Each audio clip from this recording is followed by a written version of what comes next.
I just took a short nap and bam, we got hit with the biggest fucking news of 2017. We got our first look at Link summoning. You guys can take a look at the new monster.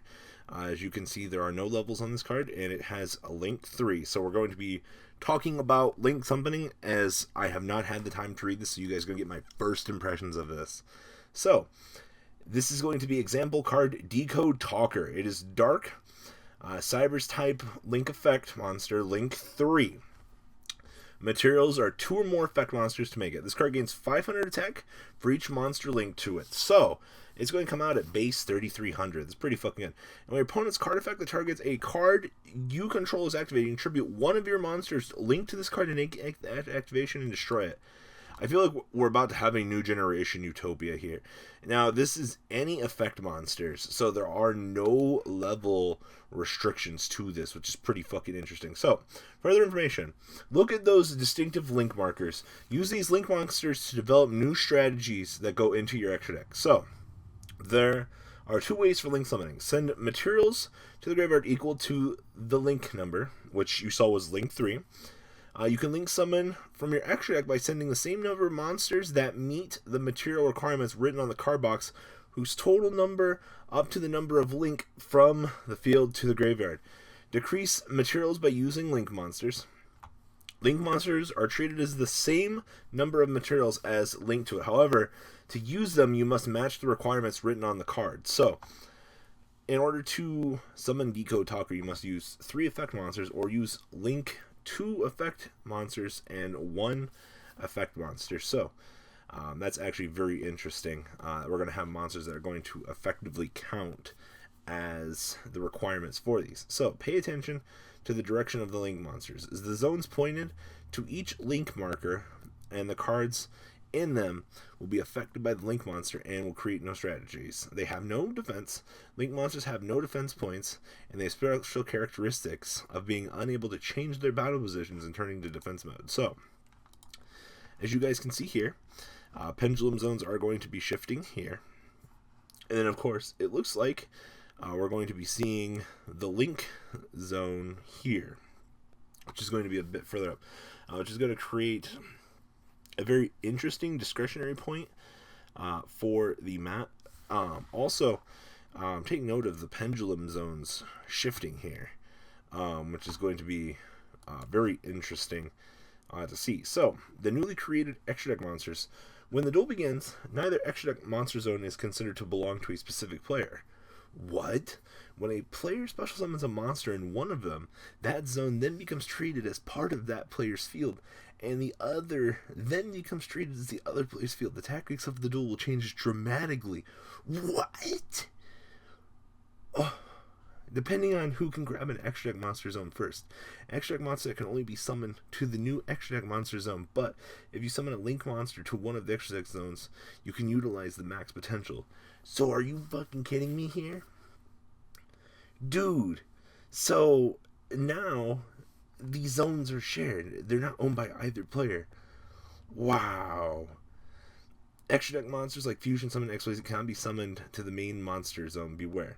So, what has been the monster zone up until now is now the main monster zone.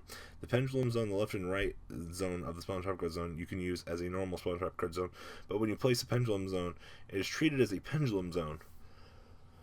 Hold on here. So, pendulum scales are now being moved into the spell and trap card zone, if I'm understanding this right. The pendulum zone on the left and right you can use as a spell and trap card zone, but you place pendulum cards there and it's treated as a pendulum zone. Wow. The zones pointed at by link monsters can be used to bring out extra deck monsters, although extra deck monsters can only be summoned to the extra monster zone normally. If you have a link monster in the extra deck monster zone, the zones potentially or pointed at by their link markers can be used to extra deck summon monsters.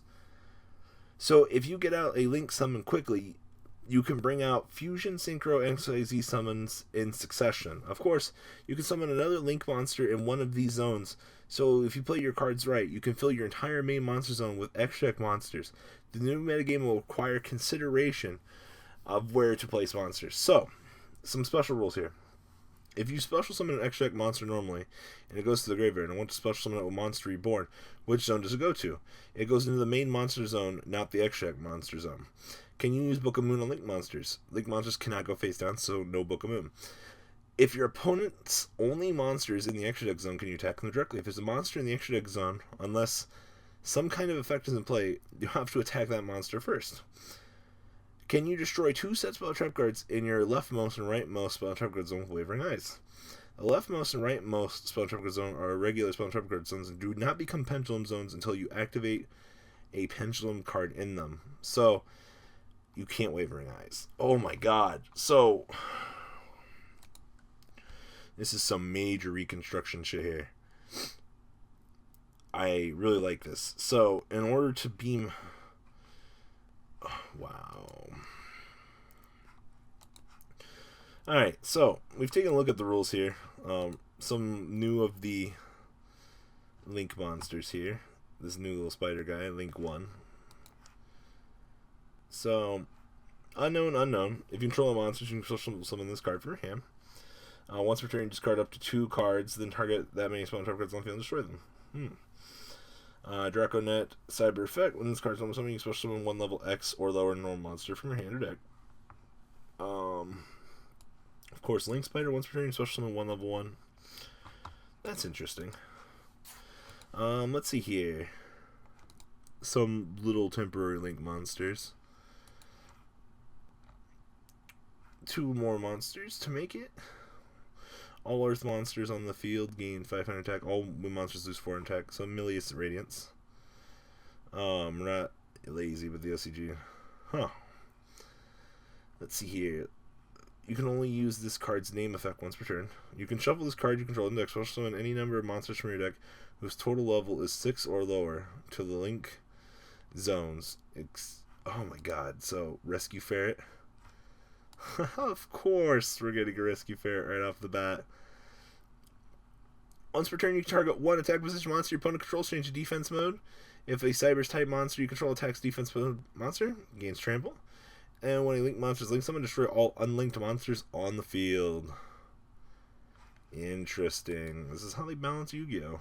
I'm definitely looking forward to this. So, Jesus, man. Yu-Gi-Oh! These rules, like... so interesting. What do you guys think? The change in pendulum zones. This is amazing. It's definitely going to be interesting to see how these things will change the dramatic of the game. But yeah, guys, leave a comment down below. Tell me what you guys think, and I'm out. Peace. That's not all, folks. Please subscribe if you enjoyed this video. Please check out my Cardfight Vanguard channel, VanCole40. You guys will get an insight on our playtesting sessions. And please check out the Zodiac Duelist TV Twitch stream. That way you guys can follow the House of Champions and MCole40 interactions. Please check out MCole Games for all of your guys' trading card game needs. And if you guys enjoyed this content, please check out my Patreon in the description. Every bit helps to the creation of these videos. One step at a time in improvement, and that's the goal of this channel. Alright guys, have a good time, and thanks for watching.